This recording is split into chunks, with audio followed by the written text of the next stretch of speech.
आपके अपने YouTube पे सभी लोगों का स्वागत है। मैं सच्चिदानंद। तो आप लोगों को हम बताएंगे बहुत कम समय में समीकरणों को हल कैसे किया जाता है।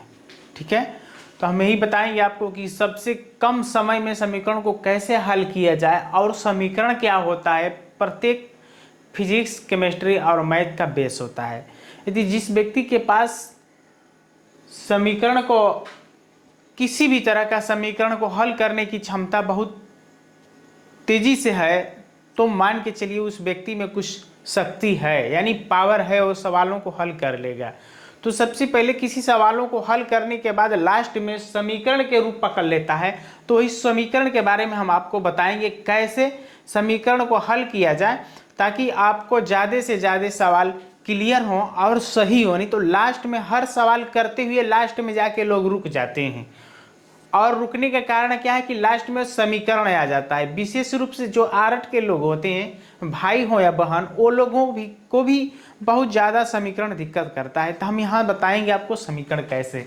तो सबसे पहले बेसिक, सबसे आसान पहला समीकरण यह होता है। इसको कैसे हल किया जाएगा एक बार देखेंगे। यहाँ पे यक्स लिखा है, इसको हम लोग चर कहते हैं, और जो यहाँ पे ये 5 लिखा है, इनको वेरिएबल यानी कांस्टेंट कहते हैं, जिसको हम लोग अचर कहते हैं।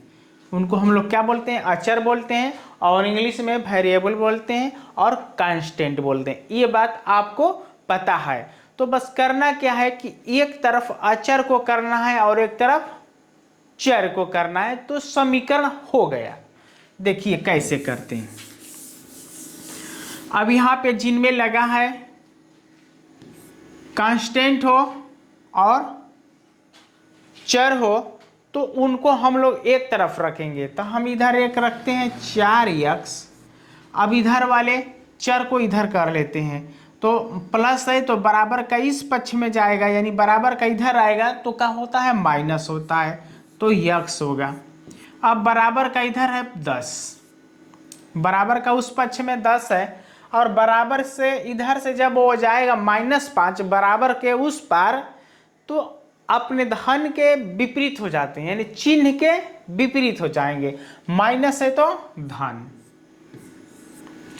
उसके बाद आप इनको कर सकते हैं, एक साथ बना सकते हैं। 4x है, यहाँ पे x है, ये माइनस ये धन, तो धन में से x को कम कर देंगे तो कितना होगा?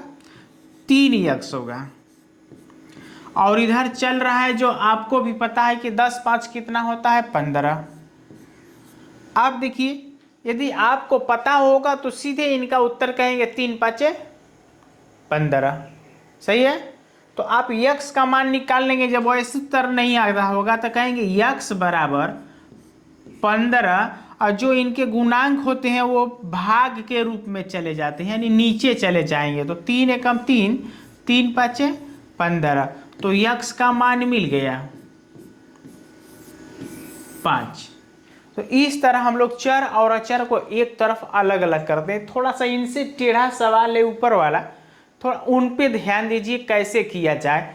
तो अब ऊपर वालों को करते हैं। देखिए, ये तो बहुत आसान था, जो बारों बार बताया जाता है और कुछ लोग जानते भी हैं। हम देखिए ये वाले सवाल को, अब इनमें भी हम लोग चर और अचर को एक तरफ करेंगे, लेकिन कैसे करेंगे देखेंगे। ठीक है, कैसे आने के लिए तो सब लोगों को भी आता है, लेकिन जब करने के लिए मिलता है ना, तो उस समय लोग फंस जाते हैं। तो देखेंगे कैसे किया जाए। हम चर को इस पक्ष में कर देते हैं, अचर कांस्टेंट है ये वाला, तो इस पक्ष में करते हैं, और इधर बचता है -x, और -x जो है वो कहाँ है? चर है। तो अचर को एक तरफ किया जाता है और चर को एक तरफ। ठीक है। अब यहाँ पे है 4/9। अब जैसे 3 हर में है, इस तरफ भेजेंगे तो वो गुना के रूप में जाता है। कहाँ जाएगा? गुना के रूप में जाएगा। तो यहाँ पे वो गुना कर देगा, यानी गुणा कर देगा। क्या करेगा? गुना करेगा। ठीक है। तो हम लोग कभी भी इसलिए क्यों करते हैं, जब x का मान निकालना है तो x को एक तरफ रखेंगे, केवल अकेला रखने का प्रयास करेंगे, और जितने अचर हैं सबको एक तरफ, तो उत्तर हम लोगों को मिल जाएगा। अब यहाँ पे माइनस x है, कटाएंगे 3 एकम 3, तितली के 9। ये तो आप भी जानते हैं कि जो अंश है और हर में जो सेम हो, मिलता हो, एक जैसा हो, उनको कटा देते हैं। तो 3 3 को कटा दिए, बचा कितना 4/3। अब यहाँ पे एक छोटी बात ध्यान देंगे यहीं पे, ठीक है, ध्यान देना है कि इस पक्ष में माइनस है, इधर माइनस नहीं है। कभी भी हम लोग जब x का मान लाते हैं ना तो धनात्मक के रूप में लाने का प्रयास करते हैं। कैसा? धनात्मक में, यानी x बराबर करेंगे 4/3। तो x के तरफ माइनस है और इधर माइनस नहीं है, तो एक हम लोग काम करते हैं, यहीं पे ट्रिक एक दिमाग लगाते हैं कि कैसे इधर धनात्मक किया जाए और ऋणात्मक, यही पे ध्यान देना है। तो हम इधर यदि माइनस से भाग दे देते हैं, किस चीज़ से? माइनस से भाग दे देते हैं, और इस पक्ष में भी माइनस से भाग देंगे, तो माइनस माइनस क्या हो जाएगा? कट जाता है। यहाँ पे दो नियम बताएंगे, ठीक है, ध्यान रखिएगा। अब यहाँ पे माइनस से भाग देंगे तो माइनस यहाँ पे आ जाएगा, और ये वाला माइनस कैंसिल हो गया। तो हम लोगों का x का मान क्या मिला? x बराबर -4/3। अब देखिए, अब एक बात और क्या करते हैं यहाँ पे, यदि उस तरह नहीं करेंगे तो ये वाले -x बराबर 4/3, और जब लाना है तो x का मान धनात्मक के लाना है। तब हम लोग क्या करेंगे, माइनस को जब हम लोग इधर भेजेंगे, कहाँ पे? 4/3 के तरफ भेजेंगे, तो ये वाला धनात्मक हो जाएगा, और यही वाला जो ऋणात्मक है केवल हम ऋणात्मक भेजेंगे। बात समझ रहे हैं? अंक नहीं भेज रहे। यदि हम अंक डिजिट भेजते या चर भेजते तो परिवर्तन हो जाता, लेकिन जब हम लोग साइन भेजते हैं तो परिवर्तन नहीं होता है। तो जब हम माइनस उस पक्ष में भेजेंगे तो माइनस जाएगा, तो माइनस ये होगा, जो यहाँ पे -4/3 हो जाएगा। अब अगला क्वेश्चन देख लीजिए कैसे बनता है। अगला क्वेश्चन थोड़ा सा और दूसरे टाइप का दिख रहा है, जिसको हम बहुत आसान बनाएंगे। समीकरण में से x का मान आप निकालेंगे। सबसे पहले इनको दोनों पक्ष में गुणा करिए, कोष्टक के अंदर गुणा करेंगे तो हो जाएगा 2x गुणते 1/2 धन 2x का इसमें भी करेंगे तो 2x गुणते 1/x, और बराबर का पक्ष की जो बातें हैं उनको उसी तरह रखेंगे, तो 3x धन 2, 3x धन 2। अब जो सेम दिखता है, आपको तो पते है कि जो सेम दिखता है उनको क्या करना है, बचपन से पता है कि जो सेम दिख रहा है उनको कैंसिल कर देंगे, जो बचा है उनको उतार देते हैं। तो इधर 2x का 1 में गुणा करेंगे तो x होगा, 2 का इधर x कैंसिल हो गया तो 2 एकम 2 होगा, बराबर जो बचा है 3x धन 2 बचा है। देखिए यही बचा है, तो इतना को हम लोग उतार दिए। अब क्या करेंगे, अब जैसे उतार दिए तो आपको बताए, इतना तो हल किए ना हम लोग, बेसिक कंसेप्ट जो पहले समीकरण हल किए थे एकदम सेम उनके जैसा हो गया।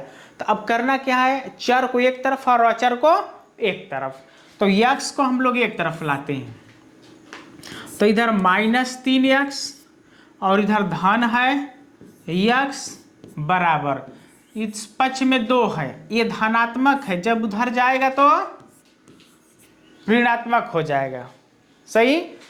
आप देखिए क्यों ऋणात्मक हो गया, अभी पीछे बताए कि वो ऋणात्मक नहीं होता है। जब डिजिट नंबर साइन केवल चर और अचर साथ में लेके जाता है अपना साइन को, धन को या ऋण को, तो अपना विपरीत हो जाता है, लेकिन जब साइन केवल जाता है तो बदलता नहीं है।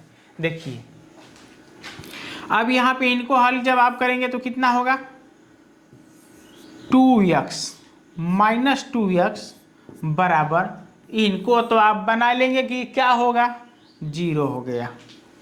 हमको निकालना है कि इसका मान x का मान, तो x को एक तरफ करें और चर अचर को एक तरफ करें, तो x बराबर, अब देखिए ये -2 जो दिया है अब जाएगा इस पक्ष में जा रहा है, कहाँ जाता है, इधर जाता है। तो इधर 2 जीरो है और -2 जब नीचे से भाग दे देंगे, देख लिए -2 का नीचे भाग दे दिए तो हम लोग x का मान लाएंगे ना। तो कभी भी यहाँ पे एक बात याद कीजिए, जब जीरो में किसी अंक से भाग दिया जाता है यहाँ पे लोग कुछ बदल जाते हैं, यानी दिमाग इधर उधर विचलित होता है ना, तो उत्तर गलती कर देते हैं। जब यहाँ जीरो में किसी अंक का भाग देते हैं तो उसका मान जीरो, उसका मान जीरो, लेकिन जब किसी अंक में जीरो से भाग देंगे तो उसका मान अनंत, इन्फिनिटी। ये बात याद रखना है। यहाँ पे क्या हुआ समझ गए, जब किसी अंक में जीरो से भाग देंगे तो अनंत, इन्फिनिटी, अपरिभाषित मिलता है, लेकिन जब जीरो में 2 से भाग देंगे तो उनका उत्तर जीरो ही मिलता है। तब तक यहाँ तक हम लोग का सवाल हुआ क्लियर। यदि आपको पसंद आया तो एक लाइक कर दीजिएगा।